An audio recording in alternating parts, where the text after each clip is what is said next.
말씀을 가지고 그가 귀히 여기시리라 라는 제목으로 말씀을 전하도록 하겠습니다. 예수님은 마지막 6월절 예루살렘에 입성하셨습니다. 많은 유대인들이 열광하였습니다.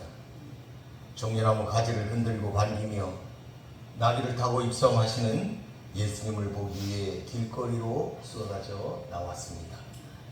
그러나 대제사장들과 유대 당국자들은 온 세상이 따르는 듯한 이 광경을 분노와 두려움으로 바라보았고 예수님을 잡아 처단할 좋은 기회로 여겼던 것 같습니다. 그때 명절에 예배하러 예루살렘에 올라온 사람들 중에 헬라인이 몇이 있었습니다. 그들은 그날 종려 주일에 예수님을 간절히 만나고 싶어 예수님의 제자 빌립에게 간청하였습니다. 선생이여, 우리가 예수를 배우고자 하나이다. 이렇게 말했습니다. 이 헬라인들은 유월절을 지키고자 예배하러 여기 온 경건한 자들이었습니다. 예수님에 관한 소문을 듣고 찾아온 것입니다.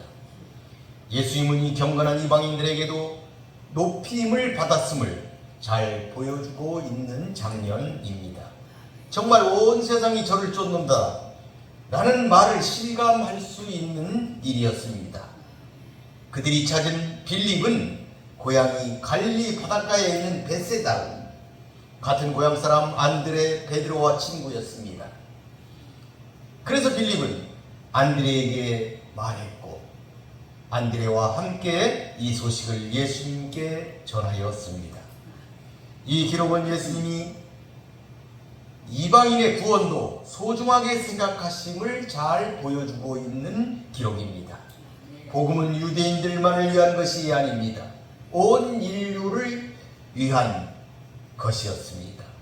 하나님이 예수를 이 세상에 보내신 것은 유대인들만이 아니라 흩어진 자신의 백성들을 하나로 모으시기 위함이었습니다. 그걸 알면 우리는 어떤 이유로도 복음을 제한할 일이 있어서는 안 되겠습니다. 기독교를 핍박하는 나라에도 분명히 하나님의 자녀들이 있기 때문입니다. 따라서 교회는 일체의 편견을 버리고 모든 나라, 모든 민족에게 복음을 전해야 합니다.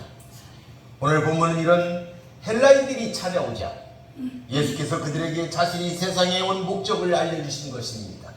그리고 그 목적을 이룰 때가 되었음을 선언하신 내용이 되겠습니다. 오늘 본문을 통하여 여러분도 하나님이 여러분을 세상에 보내신 목적을 찾아 행하시는 성도들이 되시기를 바라겠습니다. 23절에 보니까 예수께서 대답해 이르시되 인자가 영광을 얻을 때가 왔도다. 예수께서 제자 빌립과 안드레를 통해 헬라인들의 방문 소식을 들으시자 일성으로 외치신 말씀입니다. 인자가 영광을 얻을 때가 왔도다. 여기서 그분은 자신의 때에 대해서 말씀하셨습니다. 인자가 영광을 얻을 때가 왔도다. 여기서 때는 예수님의 죽음의 때를 의미합니다.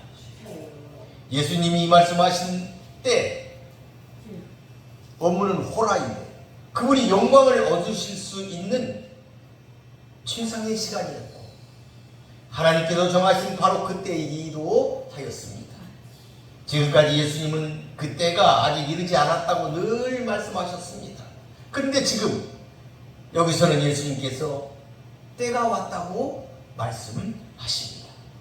이 때는 예수 자신이 선택하신 것도 그분을 대적하는 사람들이 만든 것도 아니며 오직 시간의 주인이신 하나님의 의지에 따른 것입니다. 예수께서 언급하신 영광은 곧 십자가의 죽음과 관련이 깊습니다. 예수의 십자가는 실패의 표징이 아니라 승리의 상징이므로 영광을 얻을 때로 말할 수가 있는 것입니다. 그분은 십자가에 의해서 비로소 다 이루었다고 외치셨던 것입니다. 예수님은 십자가 죽음을 통하여 모든 이름 위에 뛰어난 이름을 얻으셨습니다.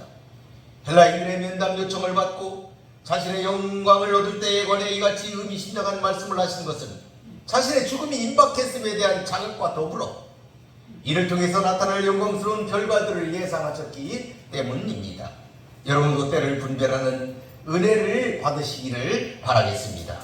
24절 보니까 내가 진실로 진실로 너희에게 이르노니 하늘의 밀이 땅에 떨어져 죽지 아니하면 가날 그대로 있고 죽으면 많은 열매를 맺느니라. 여기 보니까 내가 진실로 진실로 너희에게 이르노니 이렇게 예수님은 관용으로 시작하셨습니다. 예수님은 자신의 죽음이 가져오게 될 놀라운 결과에 대해 씨와 열매의 비유 이것을 통해 알게 하신 것입니다.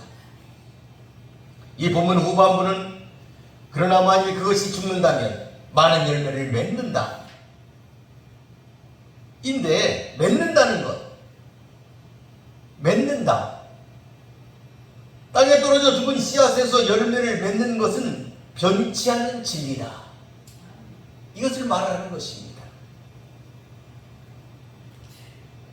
즉 예수의 죽음은 이 세계의 획기적인 변화를 가져오는 전환점이 된다는 설명입니다. 반드시 그렇게 된다는 겁니다. 씨가 땅에 떨어지면 반드시 열매가 나오잖아요. 싹이 나온다 이 말입니다. 그것처럼 예수님께서 십자가에 죽으시면 그 결과가 반드시 나타난다. 놀라운 전환점이 이 땅에 이루어진다 하는 것을 지금 말씀하고 있는 것이죠. 그것은 많은 열매처럼 많은 영혼들이 예수의 죽음을 통하여 죄의 속박에서 벗어나 하나님의 나라로 나아가게 될 것이 이 말씀 속에 함축되어 있는 것입니다. 여기서 많은 열매는 두 가지 관점에서 해석할 수가 있습니다. 하나는 예수 그리스도의 십자가의 죽음으로 온 세계에 흩어진 하나님의 자녀들이 하나로 모으게 될 것이다. 이런 의미로 우리가 볼 수가 있습니다. 이것은 예수께서 이 땅에 오신 목적이기도 합니다. 요한복음 11장에 기록되어 있습니다. 예수님이 이 세상에 오신 목적, 하나님의 자녀들을 하나로 모으는 것. 그리고 두 번째는 예수 안에서 새 생명을 얻은 성도들이 그분의 삶을 본받아 이 세계를 새롭게 변화시켜 갈 것이라는 의미를 많은 열매라는 단어를 통해서 전달해주고 있습니다. 그들은 예수의 전인격을 본받게 되므로 그들을 통해서 일어날 새로운 변화들이 기대된다 하는 것입니다. 우리는 이것이 이미 실현되었고 지금도 실현되고 있으며 앞으로도 계속 실현될 것을 잘 알고 있습니다. 교회사적으로 볼 때 지금까지 교회와 성도들은 숱한 핍박을 받았고 또 여러 위기와 마주하였으나 어떤 대적하는 자들도 교회를 이 세계에서 말살하지는 못하였습니다. 이것은 역사상 수많은 주의 백성이 미랄이 되어 맺어진 열매들이기 때문입니다. 여러분도 열매로서 예수님의 속성을 꽃 피우시는 여러분들이 되시기를 바라겠습니다. 25절 보니까 자기의 생명을 사랑하는 자는 잃어버릴 것이요 이 세상에서 자기의 생명을 미워하는 자는 영생을 얻도록 보전하리라. 오늘 이 말씀은 이 세상에서 자기 생명을 사랑하면 오히려 세상에서 잃어버리고 미워하면 영생토록 보전하게 된다는 역설적인 진리를 말하고 있습니다. 이것은 앞에 나온 24절에 나오는 자기의 죽으심으로 인하여 많은 생명을 얻을 것이라는 이 미랄의 비유, 이 교훈을 제자들의 삶에 그대로 적용시키는 구절입니다. 그러면 삶을 어떻게 살아야 될 것인가 하는 것을 알려주는 구절이다. 여기서 후반절 문장에 보니까 이 세상에서 자기 목숨을 미워하는 자는 영생을 위하여 그것을 계속 보존할 것이다. 이렇게 말했습니다. 그러니까 자기 생명을 미워하는 자는 영생하도록 보존된다. 여기서 미워하는 자, 이 미워하는 자라는 이 단어는 이 시브리어로 시네라고 하는데 이 단어는 무슨 의미가 있냐면 어떤 사람이나 사물에게 이렇게 접촉을 한다든지 그런 어떤 관계를 도무지 가지고 싶지 않은 사람이나 사물을 향한 어떤 그런 감정적인 태도. 그러니까 도저히 이렇게 같이 하고 싶지 않은, 그러니까 어울리고 싶지 않은, 어떤 관계를 맺고 싶지 않은 어떤 그런 걸 나타내는 단어다.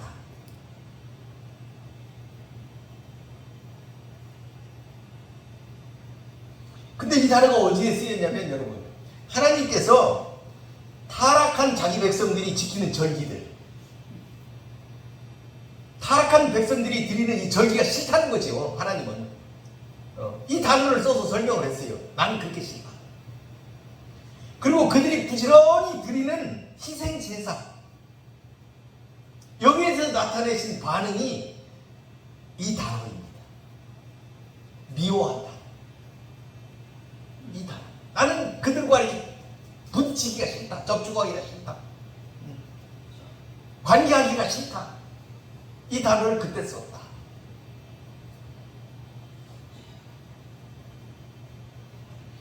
따라서 이 세상에서 자기 생명을 미워한다는 것은 자신의 생명을 유지하고 보호하기 위해 행하는 모든 이기적인 행위나 생각,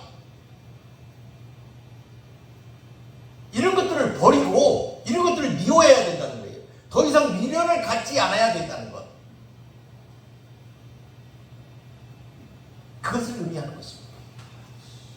육적인 생명을 사랑하여 이 세상에서 그 무엇을 이루고자 하는 자는 생명을 잃어버리는 한편, 이 세상에서 가장 소중한 자신의 생명에조차 미련을 버리는 자는 영원한 생명을 얻을 것이라는 예수님의 교훈입니다. 우리로 하여금 이 세상을 살아가면서 무엇을 버리고 무엇을 취해야 할지를 알게 하는 말씀이다. 이는 한 사람이 두 주인을 섬기지 못한다는 성경의 가르침과도 일맥상통하는 그런 말씀이다.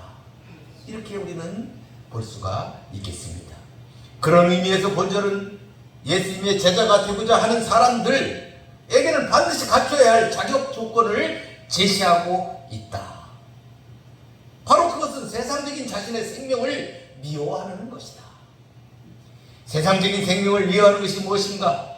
다시 바꿔 얘기하면 그것은 자기를 부인하고 자기 십자가를 지고 나를 쫓는 것이라는 예수님의 말씀, 거기에 그 길이 있는 것이죠. 그러나 자기를 부인하는 것, 이것은 생각처럼 쉬운 일이 아닙니다. 아브라함의 생애를 한번 살펴봅시다. 우리는 자신을 부인하고 하나님께서 원하시는 바를 선택하는 일의 어려움을, 아브라함이 어떤 일을 선택했는지를 보면서 우리는 생각해 볼 수가 있습니다. 첫째는 아브라함에게 하나님이 떠나라 그랬습니다. 본토와 자기 친척 아비집을 떠나라. 이 떠나는 문제 얼마나 어려웠을까요? 내가 지시하는 땅으로 가라. 둘째는 자기의 첩 하갈과 그 아들 이스마엘을 내쫓으라.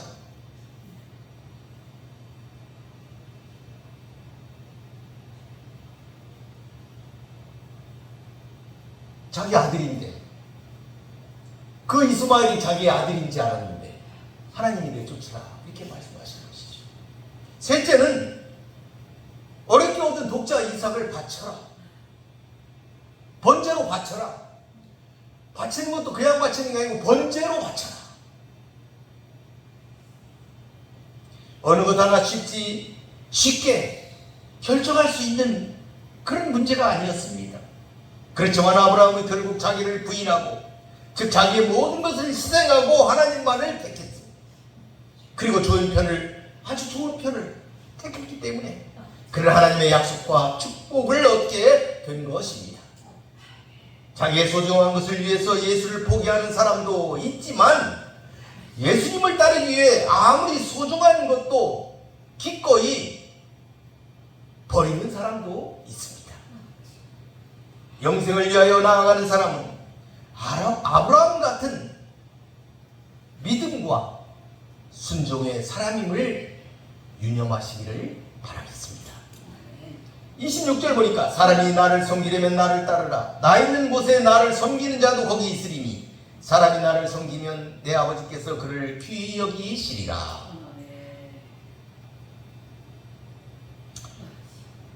이 26절의 말씀 중에 첫 문장은 언제든지 누구라도 계속 나를 섬기려면 그는 계속 나를 따라야 된다.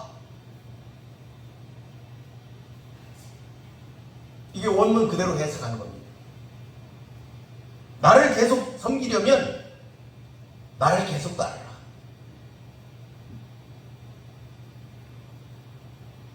그리스도를 섬기는 일에 그분을 따르는 것이 포함되어 있다 하는 것입니다. 예수께서 어디로 가시고 또 무엇을 하시든지 묵묵히 따르는 사람이라야 진정 그분을 섬기는 사람이다. 따라서 누가 주를 따르지 않으면서 그분을 섬긴다고 말한다면 거짓말하는 것이다. 예수께서 가시는 곳이면 물속이나 불속이나 기쁨으로 따를 각오가 되어 있는 사람이라야 예수를 섬기는 자다. 인정받을 수가 있다 이 말입니다. 선별적으로 예수를 쫓는 이들, 가령 자신에게 해가 되지 않고 또 어려움이 예상되지 않는 경우에만 앞장서서 따르고 고난이나 죽음이 예상되면 뒤로 빠지고 숨어버리는 이들은 어떤 말을 하더라도 예수를 섬기는 것이 아니다 하는 것입니다. 그렇게 예수를 섬기는 자를 아버지께서 귀히 여기시리라 말씀하고 계십니다. 예수님을 섬기는 사람들에게 주어진 약속입니다. 그리스도를 섬기는 사람들에게 아버지께서 주시는 영예는 참으로 대단한 것입니다. 이것은 나 있는 곳에 나를 섬기는 자도 거기 있으리라. 이 표현을 통해서 잘 우리가 알 수가 있습니다. 하나님 아버지께서 그 사람을 귀히 여기신다고 그랬는데 예수님은 한 발 더 나아가서 구체적으로 나 있는 곳에 나를 섬기는 자도 거기 있으리라. 거기에 있을 것이다. 즉 자기의 모든 것을 바쳐 예수를 묵묵히 따르는 자는 예수께서 부활 승천하신 후 계시게 될 하늘나라에 예수님과 함께 거하는 축복을 경험하게 되는 것이다 이 말씀입니다. 예수님이 계신 그 하늘에 같이 있는 것이다.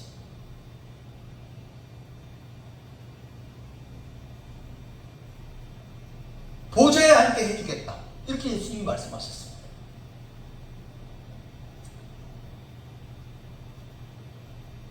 요한은 계시록에서 저희가 세세토록 왕노릇하리로다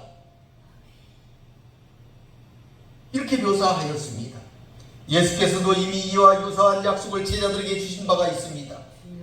아무리 위대한 명예와 권력을 세상에서 얻은 사람일지라도 그가 예수를 믿지 않고 섬기지 않는다면 하나님은 그에게 어떤 가치도 주지 않으신다 하는 말씀입니다. 모든 사람은 예수님을 섬기는지 여부에 따라서 하나님이 주시는 영예를 얻기도 하고 이와 반대로 그분이 내리시는 형벌을 받게도 되는 것입니다. 따라서 우리 각자 인생의 궁극적인 성공 그리고 실패는 바로 이 진실된 마음으로 예수님을 섬기는지 그 여부에 따라서 결정이 된다고 말할 수가 있겠습니다. 우리 모두 예수님을 목숨으로 섬겨 약속의 축복을 받으시는 성도가 되시기를 바라겠습니다. 27절 보니까 지금 내 마음이 괴로우니 무슨 말을 하리요. 아버지여 나를 구원하여 이때를 면하게 하여 주옵소서. 그러나 내가 이를 위하여 이때에 왔나이다. 이 표현은 완전한 하나님이셨으나 한 인간의 몸을 입고 이 땅에 오신 예수께서 우리와 같은 한 인간으로서 두려움과 근심을 경험하신 사실을 잘 보여주고 있습니다. 즉 예수님은 23절에서 26절까지에서는 임박한 십자가 죽음을 앞두고 자신의 죽음의 의미와 관련된 교훈을 주셨는데 이어서 27절, 28절에서는 깊이 탄식하시며 번민 가운데 성부 하나님을 향하여 기도하시는 내용이 들어 있습니다. 그것은 바로 인간의 절망적인 상황을 떠맡고자 오셨지만 막상 외로움과 앞으로 당하실 십자가 고난에 대한 번민이 기록되어 있습니다. 그분은 전능하신 하나님이시지만 인간은 우리와 동일하게 우리가 느끼는 혼란과 불안감, 절망 등을 경험하시는 것입니다. 그분께는 두 가지 마음이 뒤섞여 있었던 것 같습니다. 자신 앞에 놓인 이 십자가 선언에 대한 두려움, 또 하나는 아버지의 뜻을 쫓고자 하는 순종의 정열이 그것입니다. 본문은 그런 상황에서 하나님의 뜻을 구하는 기도가 되겠습니다. 이는 마치 겟세마네 동산에서 내 아버지여 만일 할 만하시거든 이 잔을 내게서 지나가게 하옵소서 하셨던 예수님의 고뇌의 기도를 생각하게 합니다. 그러나 이어서 예수님은 그러나 내가 이를 위하여 이때에 왔나이다 라고 고백함으로써 하나님 아버지의 뜻을 확인하고 겸허하게 순종을 다짐하게 됩니다. 그것은 극도의 두려움 가운데서도 하나님의 뜻을 따라 순종하는 것이었습니다. 예수님은 자신이 감당해야 할 구속사역을 저버리지 않으셨던 것입니다. 이를 위하여 왔다. 이를 위하여. 예수께서 오신 목적을 지시하시고 있습니다. 이를 위해서 내가 왔다. 예수님 오신 목적. 예수께서는 아버지가 왜 자신을 이 세상에 보내셨는지 구속사적 사명을 분명하게 인식하고 계셨습니다. 본절에 나오는 예수의 권위와 결단의 기도는 고난을 앞두고 겪을 수밖에 없는 갈등을 극복하고 아버지의 뜻에 순종하기 위한 고투였던 것입니다. 우리 역시도 아버지의 뜻에 자신을 복종시키기 위해서 자기 자신을 극복하기 위한 피나는 싸움이 요구된다 할 것입니다. 내 안에 진정 하나님을 따르고자 하는 선한 것을 위하여 날마다 자신을 죽이는 싸움을 해야 하고 그래야 오직 내 안에 예수 그리스도만이 사실 때 비로소 이것이 가능해지는 것입니다. 하나님의 뜻에 순종하는 것, 이것이 가능해진다 하는 것입니다. 다음으로 이때에 왔다. 이때, 때가 나오는데 이때는 아까도 말씀드렸지만 하나님의 뜻이 성취되는 그 시점입니다. 이때는 사람이 힘으로 정하거나 만들어가는 시간이 아닙니다. 역사의 주관 대신 하나님의 의지 안에 포함되어 있는 시간이다 하는 것을 우리가 깨달아야 하겠습니다. 여러분도 이러한 영적 싸움에서 승리함으로 예수님을 따르는 진정한 성도들이 되시기를 바라겠습니다. 28절 보겠습니다. 아버지여, 아버지의 이름을 영광스럽게 하옵소서 하시니 이에 하늘에서 소리가 나서 이르되 내가 이미 영광스럽게 하였고 또다시 영광스럽게 하리라 하시니.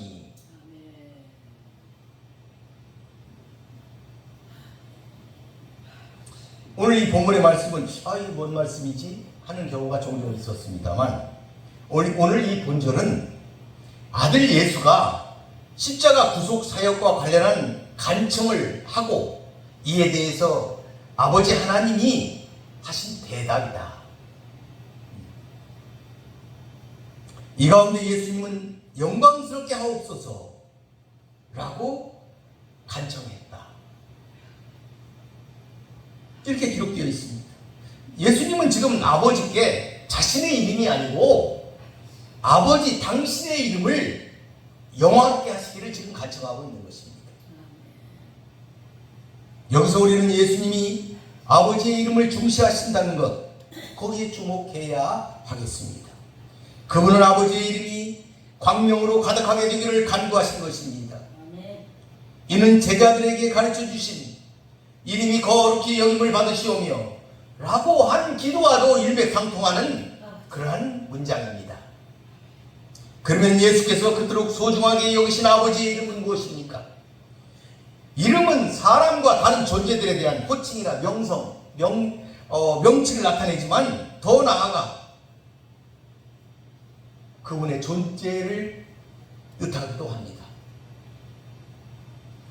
성경에서 이름 가운데 가장 중요한 것, 가장 귀한 것은 여호와의 이름입니다. 그분은 친히 자신의 이름을 계시로 알려주셨습니다. 하나님께서 이름을 알려주신 것은 자신이 어떤 분인지 사람들로 하여금 알게 하기 위함이었습니다. 이는 성경 계시의 가장 기본적이며 본질적인 특징 가운데 하나입니다. 하나님이 계시하셨다. 왜 계시하셨느냐? 우리로 알게 하기 위해서. 그렇게 하나님은 계시하셨습니다. 그런데 본절에서는 아들이신 예수님이 하나님의 이름을 세상 가운데 영화롭게 나타내시기를 간구하였습니다. 이것이 큰 의미를 지닌 것이다. 그런 말입니다. 이는 예수님의 모든 사역이 하나님의 존재를 영광스럽게 하는 것과 관련이 되어 있다 하는 것을 보여주고 있습니다. 실제 예수님은 아버지의 이름으로 오셨고 아버지의 이름으로 행하셨고 아버지께로 돌아가셨습니다. 그분의 활동은 언제든지 아버지의 이름에 근거했으며 아버지를 위한 것이었습니다. 그분은 아버지의 이름을 항상 존중히 여기고 그분이 영광 받으시도록 늘 높이셨던 것입니다. 그분이 택하신 자들을 구원하시는 것도 자기에게 오는 사람들을 보호하시는 것도 그리고 십자가의 고난을 능동적으로 당하신 것도 모두 아버지를 영광스럽게 하기 위하여 행하신 일들이었습니다. 우리는 예수님의 삶과 사역이 이처럼 온전히 아버지의 이름 영광을 드러내는 것과 연관되어 있다는 점에서 우리는 주목하여야 합니다. 그분이 아버지의 뜻을 중시하고 온전히 복종하신 것도, 아버지와 교통하시고자 기도의 골방에 들어가신 것도 모두가 아버지의 이름을 영광스럽게 하기 위함이었습니다. 성도인 우리가 힘써 추구해야 할 삶의 자세, 그것을 바로 보여주고 있다.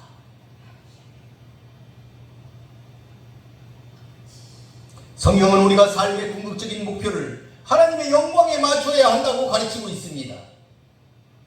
예수님이 그러하셨던 것처럼 우리 역시 우리의 삶과 사역을 통해 하나님만이 영광을 받으시도록 해야 한다는 점입니다.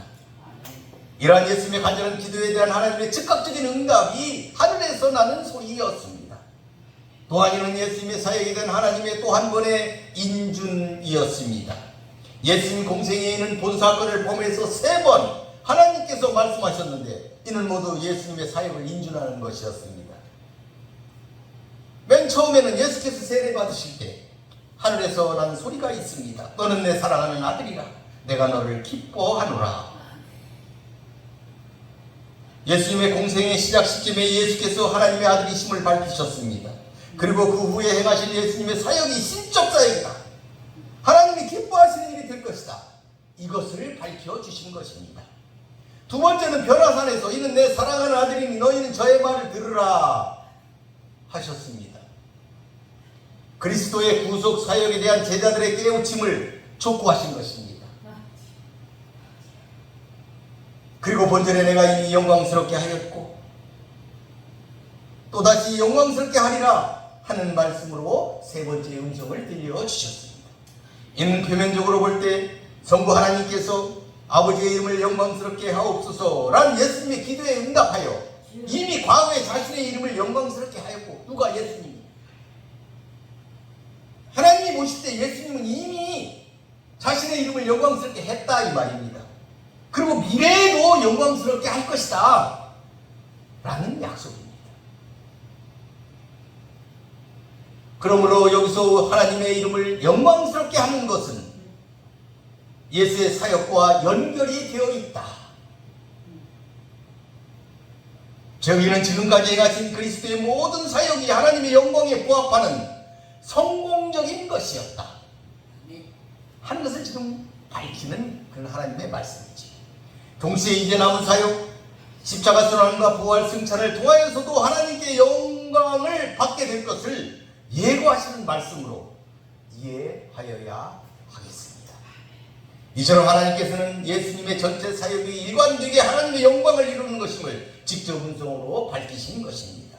그리고 이를 수행하며 고심하시는 예수님께 그 아들에게 힘과 확신을 주신 것입니다. 또한 주위에 있던 사람들에게도 예수에 대한 믿음을 갖게 하신 것입니다. 이 사실은 다음 절 우리가 보지는 않았지만 29절에서도 언급하고 있습니다. 곁에 서 있던 무리가 그 소리를 듣게 되었다. 그들이 하늘에서 나는 소리를 들은 것이지요. 물론 그것이 무슨 소리였는지 그리고 그 의미가 무엇인지에 대해서는 이해하지 못했습니다. 하나님께서 어떤 징조를 보여주신다 해도 모두가 그 참된 의미를 깨닫게 되는 것은 아님을 알게 하는 대목입니다. 그럼에도 예수님은 하나님의 음성은 자신이 아닌 그 자리에 모인 군중을 위함이었다고 말씀하셨습니다. 곧 그를 믿어 구원 얻게 될 선택된 사람들, 그가 귀히 여기는 사람들, 그들을 위하는 것이다 하는 것입니다. 오늘 우리는 예수님이 종려주일 고난주간 첫날 헬라인들이 뵙기를 청하자 무리들에게 하신 말씀을 살펴보았습니다. 예수님은 그들에게 인자가 영광을 얻을 때가 왔다 하시며 나를 섬기려면 나를 따르라. 그러면 아버지께서 그를 귀히 여기시리라. 이렇게 그들에게 가르쳐 주셨습니다. 예수님은 그들에게 마치 한 알의 밀이 죽어야 많은 열매를 맺은 것 같이 마치 자기 생명을 미워하는 자처럼 전적으로 헌신할 것을 가르쳐 주신 말씀입니다. 아버지께서 그를 귀히 여기실 것이기 때문이었습니다. 이제 심판이 세상에 이르렀다고 예수님이 선포하셨습니다. 세상 임금이 쫓겨날 것이라고 말씀하셨습니다. 그러므로 그들을 따라 어둠에 다니지 말라 우리에게 말씀하고 계십니다. 그를 따라가면 멸망하기 때문인 것입니다. 예수님은 말씀을 마치면서 그들에게 36절에 말씀하셨습니다. 너희에게 아직 빛이 있을 동안에 빛을 믿으라. 그리하면 빛의 아들이 되리라. 사랑하는 성도 여러분, 빛 되신 예수님을 믿어 빛의 아들이 되시기를 바라겠습니다. 그래서 하나님께서 귀히 여기시는 그러한 사람들이 되시기를 축원드리겠습니다. 마치겠습니다. 기도하겠습니다. 고맙고 감사하신 아버지 하나님 감사합니다. 오늘은 우리 예수님께서 헬라인들이 백기를 정할 때 그들에게 말씀하신 말씀을 가지고 나누었습니다. 우리는 예수님을 따르려면 그를 섬겨야 되고, 그를 섬기려면 그를 따라야 된다는 사실, 그가 있는 곳에 우리가 함께 있게 되어야 된다는 사실을 오늘 살펴보았습니다. 예수님의 말씀을 따라서 우리가 선별해서 예수님을 따르지 않고 전적으로 헌신적으로 예수님을 따라서 하나님으로부터 귀히 여기시는 자다 라는 평가를 받을 수 있도록, 인정을 받을 수 있도록 예수님을 따르는 귀한 성도들이 되게 하여 주시옵소서. 오늘 우리 가운데 역사하신 하나님께 감사드리오며 예수님의 이름으로 기도합니다.